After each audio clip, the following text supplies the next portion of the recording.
Be careful if you plan on using a flash cart with your Switch 2. And we take a look at the Aokzoe A1X specs. Hello, I'm Justin with Handheld Headquarters. It's Tuesday, June 17th, 2025. We'll go over this and more in today's Daily Bite of Handheld News.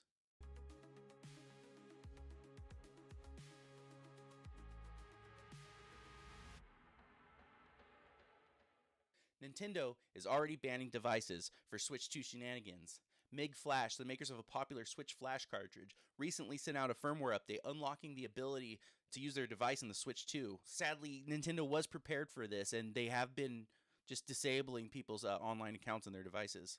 So this was originally seen on Reddit. User u/givemeupvotes posted originally. It was reported on by NintendoLife.com.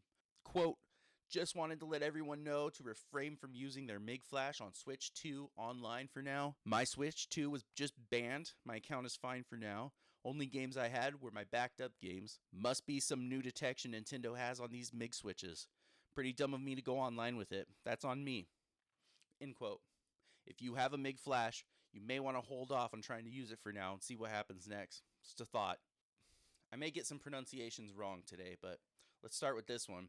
Aokzoe is not a very mainstream name in the handheld PC market, but if you've been around this space for any amount of time, you've probably seen them floating around in YouTube reviews and ads. Along with companies like 1X Player, Aokzoe is a Chinese PC manufacturer that tries to cater to the more bleeding edge enthusiast. They recently have begun shipping their latest model, the A1X.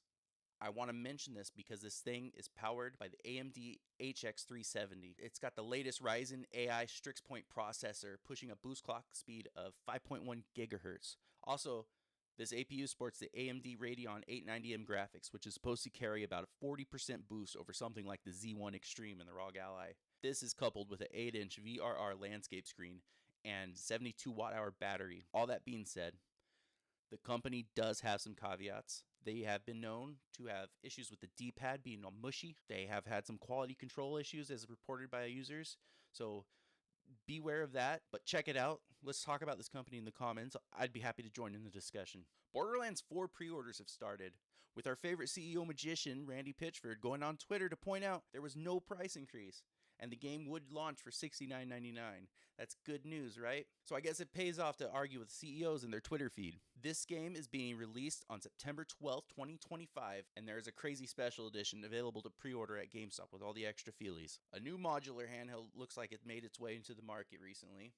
Nitrix or Nitrix, I don't know the pronunciation, but they teased it in their YouTube video yesterday, the 1X Sugar, calling it the first dual screen transforming handheld. This is supposed to be a foldable dual screen powered by the Snapdragon G3 Gen 3. I seem to remember seeing this device teased a while back, so they have been working on this design for a while, so check the link below for a look at it. Another reason to appreciate physical games came up in the news yesterday. As reported on PlayStationLifestyle.com, Gradius 5 has been delisted from the PS Store.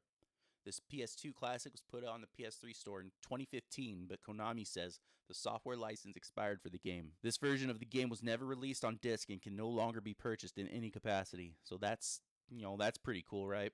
While we were talking about the bleak future of game preservation, let's take a look at Microsoft and see if there's better news on that side. TrueAchievements.com reports the age of physical Xbox games is coming to an end. This article, linked below, details how The Outer Worlds 2 will be Microsoft's first Xbox first-party game to not receive a physical release. The article makes it clear, though, that you can buy an empty box with the code if that's what you want. This is similar to the issue we are facing with the Switch 2 titles, where a majority of them are just a cartridge with a key card built in to confirm you were licensed to play their digital game.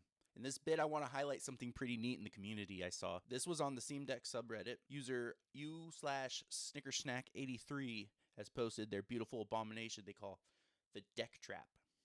We have seen it before, but it's always fun to see how much crap we can attach to our portable gaming devices. The Deck Trap doubles as a kickstand using the D-brand kill switch with 2 HDMI ports, Ethernet, and an adapter for use with AR glasses. It has a 20,000 milliamp hour battery, and all the cables are rated for 65 watts with an on-off switch to ensure the dock doesn't drain the battery when it's not in use, end quote. And in the comments, a lovely conversation about the complete incapability to get this thing past TSA ensues. For today's On the Radar, let's bring up Game Boys. I like to talk about Game Boys, so let's do it. Specifically, Game Boy Restoration. This is a topic large enough for its own video series, but I'll try to be brief. If you have a childhood Game Boy and it has seen better days, I want to encourage you. Check out some of the online parts stores. Game Boy restoration is a great way to get started with electronics tinkering, and there are so many awesome things you can do, like custom buttons, UV printed shells, and of course, replacement screens that bring the device to a whole new level. You can even have a Game Boy with an OLED screen. These restoration projects are how I got back into handheld gaming years and years ago, and I want to tell you that if you're watching, don't be intimidated because it's easier and more enjoyable than you might think. Give those old Game Boys some love. I'll throw in some links below, you can check them out. With all that being said, that is going to be it for today's daily bite of handheld and gaming news. As always, please like, subscribe, and discuss anything in the comment section. I hope you have a great day, and I'll see you tomorrow. Take care.